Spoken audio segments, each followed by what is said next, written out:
Corinth, whose ruins are seen here, was not only a major Greek colonizer of the Mediterranean, it was also one of the three most powerful city-states in Greece for several centuries. Corinth grew up not far from Mycenae, on a narrow isthmus, where important land and sea routes came together. Routes that could be monitored by soldiers on duty in Corinth's ancient acropolis that loomed high above the city.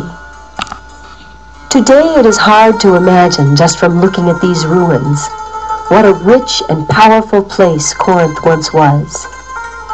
But archaeologists have carefully studied these stones, and they are fairly certain the city once looked something like this.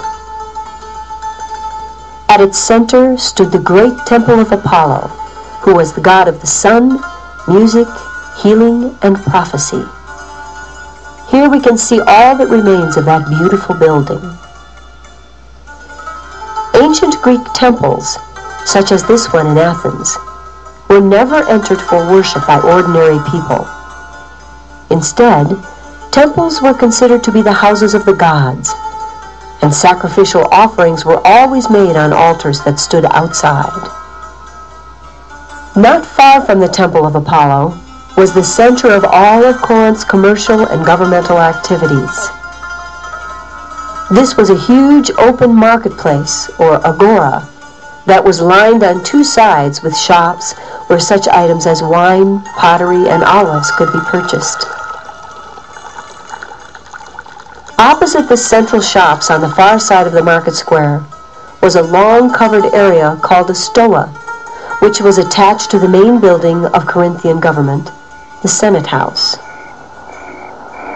By looking at this reconstructed stoa in Athens, we can get a good idea of what the stoa in the market of Corinth once looked like.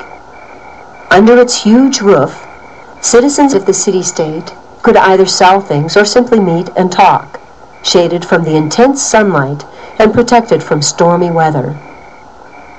Just below the marketplace in Corinth was the fountain that at one time supplied the city's water.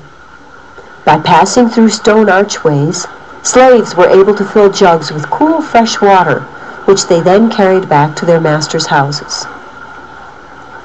Just within sight of the houses where the Corinthians lived, there once stood a large theater, whose ruins are seen here, where citizens enjoyed performances that were very often of a religious nature. The theater may have used pillars like these in its construction that are decorated in the Corinthian style, that is, carved to look like the leaves of the acanthus plants that grew wild all around the city. One final feature of ancient Corinth was a sacred spring that has long since vanished, but was at one time reached by climbing down a stairway located near the gates of the marketplace. This spring was linked by a secret underground passageway to the special sanctuary of a woman called an oracle, a prophetess, who was the human voice of the god Apollo.